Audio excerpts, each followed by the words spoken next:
వి gold trusted gold buyers తాకట్టులో ఉన్న బంగారాన్ని విడిపించి ఈ రోజు ఉన్న మార్కెట్ ధరకే కొనబడును. మరిన్ని వివరాలకు సంప్రదించండి 7710777020. సో ఐడియల్ లేక్ దగ్గర ఇక్కడ 2 చెరువులు ఉన్నాయి. ఇక్కడ బేబీ పాండ్. సో ఇక్కడ ఈ బేబీ పాండ్లో అయితే 1 ఫీట్కి తక్కువగా ఉన్న విగ్రహాలన్నీ కూడా సో ఇక్కడే నిమజ్జనం జరుగుతుంది. ఇక్కడే నిమజ్జనం చేస్తారు. మీరు చూడొచ్చు విజువల్లో. సో 1 ఫీట్కి తక్కువగా ఉన్నవి, ఇంచుమించుగా 2 ఫీట్ వరకు ఉన్నవి కూడా ఇక్కడ నిమజ్జనం చేస్తారు. సో అండ్ ఇంకా నెక్స్ట్ ఇంకా 2 ఫీట్ కంటే ఎక్కువగా ఉన్న విగ్రహాలన్నీ కూడా ఇటువైపు ఉన్న చెరువులో, పెద్ద చెరువులో ఇటువైపు నిమజ్జనం చేస్తారు. సో ఇక్కడ దాదాపు 7 క్రేన్లని ఏర్పాటు చేశారు. 7 క్రేన్లు కూడా ఇక్కడ 24 అవర్స్ ఇక్కడ వర్క్ చేస్తున్నారు. వర్కర్స్ అందరూ కూడా దాదాపు 15 డిపార్ట్మెంట్లలో 400 నుంచి 500 వరకు 3 షిఫ్ట్లుగా పనిచేస్తున్నారు. 3 షిఫ్ట్లుగా అంటే 12 దాటిన తర్వాత కూడా మార్నింగ్ ఎర్లీ మార్నింగ్ 7 అట్లా నిమజ్జనాలు స్టార్ట్ చేస్తే మళ్ళీ నెక్స్ట్ డే మార్నింగ్ 8 వరకు కూడా నిమజ్జనాలు కంటిన్యూ అవుతూనే ఉన్నాయి. ఇక్కడ చాలా జాగ్రత్త తీసుకుని అన్ని డిపార్ట్మెంట్లు కూడా, అటు police department, medical department, fire department, GHMC మొత్తం ఇక్కడ శానిటైజేషన్ కూడా చాలా క్లీన్ చేస్తున్నారు. ఎప్పటికప్పుడే విగ్రహాలు నిమజ్జనం చేసిన తర్వాత మొత్తం కూడా క్లీన్ చేస్తున్న పరిస్థితి, అంతా కూడా క్లీన్ చేస్తూ ఇక్కడ వస్తున్న భక్తులకి ఎటువంటి ఇబ్బంది లేకుండా అన్ని ఏర్పాట్లు చేశారు ఇక్కడ. సో ఇక్కడ దాదాపు కూకట్పల్లికి సంబంధించి అమీర్పేట్ నుంచి ఇటు మూసాపేట్, ఎర్రగడ్డ, ఇటు నిజాంపేట్, ప్రగతి నగర్, సో మొత్తం కూడా ఇక్కడ అందరూ కూడా ఇటువైపే వచ్చి ఇక్కడే నిమజ్జనం చేస్తారు. దాదాపు ఈ 11 రోజులుగా ఇక్కడ 15,000కు పైగానే విగ్రహాలు నిమజ్జనం చేసినట్టు తెలుస్తుంది. సో లాస్ట్ ఇయర్తో కంపేర్ చేస్తే ఈ ఇయర్ కొంచెం ఎక్కువగానే నిమజ్జనాలు జరిగినాయి. అండ్ ఇంకా పిఓపి విగ్రహాలు, ప్లాస్టర్ ఆఫ్ పారిస్ విగ్రహాలు కూడా కొంచెం ఇయర్ తగ్గినట్టే కనిపిస్తుందని చెప్పేసి ఇక్కడ జిహెచ్ఎంసీ అధికారులు కానీ, ఉత్సవ కమిటీ కానీ చెప్పడం జరిగింది. మట్టి విగ్రహాలకే ఎక్కువగా ఇక్కడ భక్తులు ప్రాధాన్యత కూడా ఇస్తున్నారు.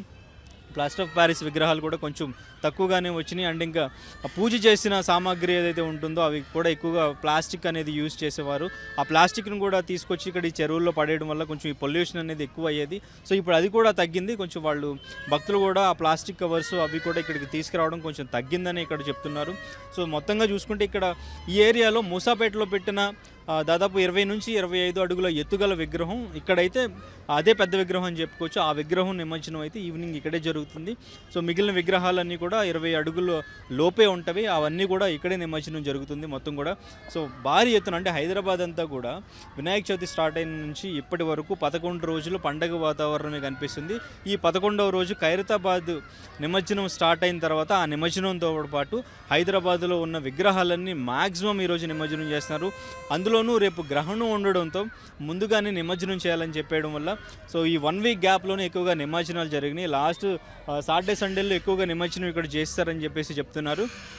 సో ఈ ఫైనల్ డే 11th డే అయితే లాస్ట్ ఇయర్తో కంపేర్ చేసుకుంటే ఈ ఇయర్ కొంచెం తక్కువగానే ఉన్నాయని చెప్పుకోవచ్చు. సో మొత్తం 7 క్రేన్లను ఏర్పాటు చేశారు. సో ఏ క్రేన్కి తగ్గట్టు ఆ క్రేన్కి భక్తులు వెళ్ళడానికి వీలుండేలాగా ఏర్పాటు చేశారు. ఇక్కడ భక్తులకి అన్ని సదుపాయాలు ఉండేలాగా ఏర్పాటు చేశారు. ఇక్కడ ఫైర్ సిబ్బంది ఉన్నారు. అండ్ ఇంకా అంబులెన్స్ కూడా ఇక్కడ దగ్గరలో ఉంది.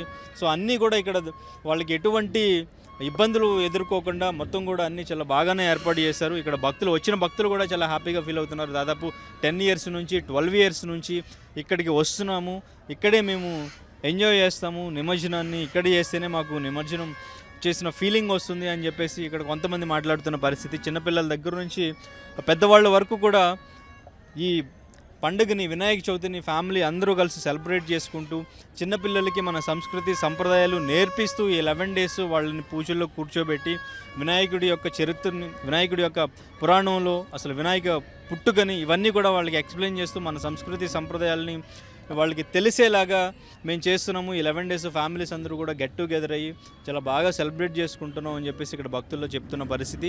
నిమజ్జనాలు కూడా అన్ని చోట్ల కూడా చాలా చక్కగా ఎటువంటి ఇబ్బందులు లేకుండా అన్నీ చక్కగా ఏర్పాటు చేశారు. సో ఈ ప్రభుత్వంలో కూడా మొత్తం అంతా కూడా బాగా ఏర్పాటు చేశారు అని చెప్పేసి వస్తున్న భక్తులు చెప్పడం జరిగింది.